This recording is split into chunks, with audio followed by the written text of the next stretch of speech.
તો જો ભાઈ ઠંડુ ખાવાનું લઈને આવી ગયા છે આ લોકો. અહીંયા બધા જમવા બેસી ગયા છે. મસ્ત જગ્યા છે અહીંયા. તો ભાઈ ગરમી પ્રમાણે પબ્લિક સારી છે. અને હોલ એટલો મોટો છે ને, ઉપર બિગ ફેન. હોલ પણ એટલો મોટો છે ને એટલે ગમેટેલી પબ્લિક હોય તો વાંધો ના આવે. તો ચલો ઠંડુ જમી લઈએ, દહીં અને થેપલા. તો હેલો, ગુડ મોર્નિંગ, સુપ્રભાત, હર હર મહાદેવ. જો અત્યારે બધા લાભા જવા માટે નીકળી ગયા છે બળિયાદેવના મંદિરે. જો ફૂલ તૈયારીઓ ચાલી રહી છે. અત્યારમાં ક્યાં જાય છે? બાબા જાય છે? જય કરવા જાય છે? ઓકે, તો આ બધા જો તૈયાર થઈ ગયા છે. જમવાનું કાલનું ઠંડુ હતું એ લઈ લીધું છે અને ત્યાં જઈને દર્શન કરીને પછી ત્યાં મસ્ત જગ્યા છે જમવા માટે. ત્યાં બેસીને ઠંડુ જમીશું. થેપલા અને દહીં આપણું ગુજરાતી ફૂડ. જઈએ ત્યારે દર્શન કરવા માટે. તો હેલો ગાઈઝ, આપણે જો નીકળી ગયા છીએ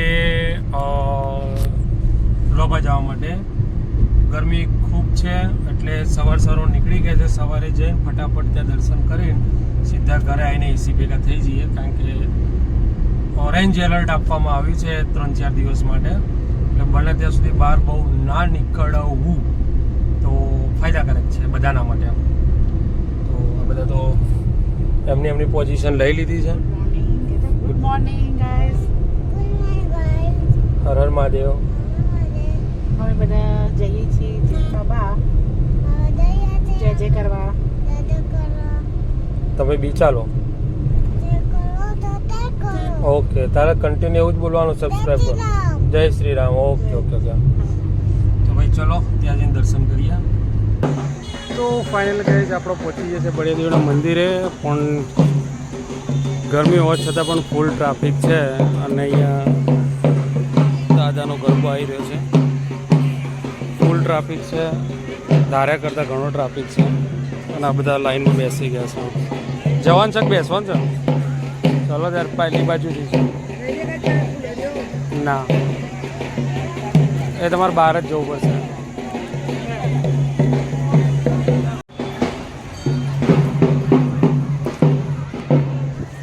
તો આ બધા ચંપલ કાઢીને હવે જોડાઈ જશે લાઈનમાં. લાઈન એટલી લાંબી તો નથી જ, પણ ધાર્યા કરતાં ટ્રાફિક છે. ગરમી હતી એ પ્રમાણે એવું લાગતું હતું કે ટ્રાફિક નહીં હોય.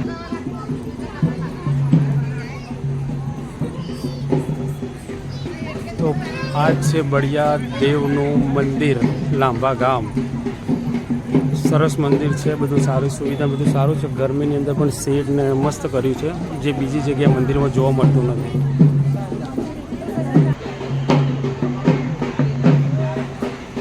તો ગાઈઝ જો અહીંયા ભોજનાલય જેવું છે, એટલે તમે બહારથી ઠંડુ લઈને આવ્યા હોય તો અહીંયા બેસીને તમે ખાઈ શકો છો. અહીંયા શ્રીફળ વધેરવાનું છે એક્ઝેક્ટ મંદિરની પાછળ. શ્રીફળ વધેરવાનું છે. અહીંયા તમારો પ્રસાદ, જે તમે લડ્ડુ અને ચવાણું આપતા હોય, અહીંયા પ્રસાદ બાકીનો તમારે તોડીને મૂકવાનો છે, જે આગળ ધરાઈ જતો હોય છે. બાકી બધી સુવિધાઓ સારી છે અહીંયા, તમે જોઈ શકો છો. તો જો ભાઈ ઠંડુ ખાવાનું લઈને આવી ગયા છે આ લોકો. અહીંયા બધા જમવા બેસી ગયા છે. મસ્ત જગ્યા છે અહીંયા. તો ભાઈ ગરમી પ્રમાણે પબ્લિક સારી છે. અને હોલ એટલો મોટો છે ને, ઉપર બિગ ફેન. હોલ પણ એટલો મોટો છે ને એટલે ગમેટેલી પબ્લિક હોય તો વાંધો ના આવે. તો ચલો ઠંડુ જમી લઈએ, દહીં અને થેપલા. તો ભાઈ જો આ તો ઊભા થતા હતા, તાત્કાલિક ઊભા કર્યા છે કે ભાઈ ગરમ પવન ચાલુ થઈ ગયો છે અને આ ડાન્સ કરી રહ્યો છે અહીંયા. શું કરે છે? ખાધું ત્યાં? તું શું કરવા આવ્યો? જય કરવા આવ્યો? હા, આઈએ તો લડો ભાઈ.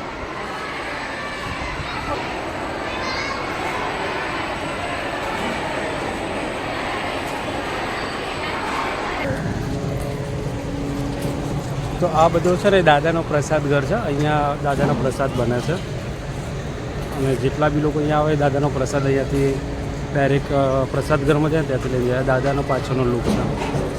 આ બેઠક વ્યવસ્થા છે એમની. ખુલ્લામાં બી તમારે બેસવું હોય તો તમે આરામથી બેસી શકો છો. અહીંયા બહુ બધા લોકો આવે છે. તો ભાઈ જો અહીંયા અમે આવ્યા હતા ને અમારા સબસ્ક્રાઈબર મળી ગયા છે. અહીંયા બાના સબસ્ક્રાઈબર છે, એમનો ડાયલોગ બી ખબર છે બાનો. તો એવું છે આ તો ત્યારે દાદાની જેવી દયા. જો અમે તો દર્શન કરીને મસ્ત દર્શન કરીને ઘર જવા પાછા વળી ગયા છે.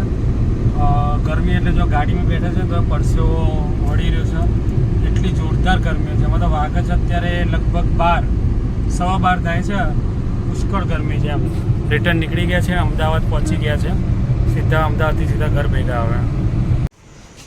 તો ભાઈ આવી ગયા ઘરે. આપણે તો સરસ મજાનો પ્રવાસ કરીને વેકેશન પૂરું રોજ રાખશો આપણું હવે અહીંયા. આવો તો ચાલશે. તો ભાઈ આપણું વેકેશન પૂરું અત્યારે તો આવી ગયા છે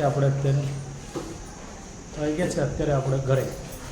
અને જો આ બધા એસીમથી આવ્યા ને તો ગોળી નથી કરી હતી તો ભાઈ જો તાપ એવો છે એટલે પથ્થરે. તો ભાઈ જો મસ્ત ઊંઘવાની તૈયારી કરતા હતા ઘેર આવીને અને લાઇટ જતી રહી. હવે લાઇટને અમારે શું કરવાના? બધા જો મસ્ત ઊંઘી ગયા છે લાઇનસર. બિચારા ઊંઘવાની ગણતરી હતી અને લાઇટ જઈ ભાઈ. હવે અમારે શું કરવાનું? આ લાગે છે સ્માર્ટ મીટરનું બિલ પતી ગયું. પેપર છે એનાથી પવન નાખ ને. જા કાવ એવું કરે બેટા. તને ઊંઘ નહીં આવતી? તું ઊંઘી જતી ને અમે ગાડીમાં. પેપરથી પવન નાખ. આમ નાખવાનું. જો હું તને બતાવું એ રીતના માર બાજુ આવીને નાખવાનું. મારી બાજુ કીધું કોને? કાલે પૈસા આપે તું ગરીબ બહુ પૈસા આપે તારથી આમાં પાઈ નાખ આમાં. અહીંયા બેટા આટલા આવીને પપ્પા ઉપર આમાં નાખ આમાં. Very good. જો ભાઈ ગાઈસ ચલો જમવા. હેલો ગાઈસ ચલો જમવા એમ ગયા. ચાલો જમવા. ઓકે. તો જો ભાઈ જમવા બેસી ગયા છે. સવારે તો થેપલા અને દહીંનો સૂંદો ખાધો હતો. અત્યારે એકદમ સાત્વિક ભોજન, કઢી અને સિસરી. આ ઘાસફૂસ આ લવિંગ બવિંગ આપણને ગમતા ને એટલે અલગ કાઢે છે. અને આ મસ્ત મજાની ખીચડી અને કઢી મિક્સ દાળ.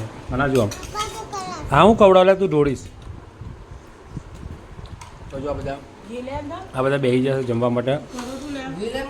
ચલો બધા જમવા માટે. આ એકલી ખીચડી જ ખાય છે, કઢી નહીં ખાતો. તો ગાઈઝ આયરીએ રાતના વાગે છે 11:30 અને અમારા ઢબુડી ખાવા બેઠી છે.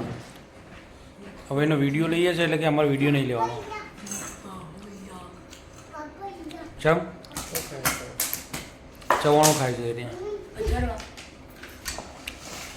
પેડા ને બધું હંતા દીધું, લાડવાનું બધું અને ખાલી કરીને બધું મૂકી દીધું છે. બચારી જેટલી જોરદાર કહેવાય. પેલા એક દિવસ છે ને તો તે અડધો દિવસ જ થયો હતો. બચારી એક જ મેં વધારે નતા ખાધા. સૌથી વધારે એને જ ખાધું છે ચવાણું ના લાડવા. એને પેડાનું હાટું હાટું લાડવાના એને બધું એને જ ખાધું છે. મેં ખબર કેટલા ખાધા હતા? હા પેલા પતી ગયા મેં તો એક જ ખાધું હતું. ચાલે. તો ચલો ગાઈઝ ઊંઘવાનો ટાઈમ થઈ ગયો છે. વાગ્યા છે 12. ચલો ગુડ નાઇટ જેમ્બે.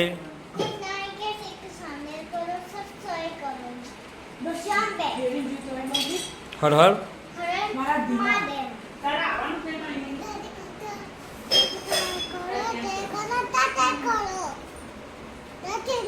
હર હર જેમ્બે. બાય.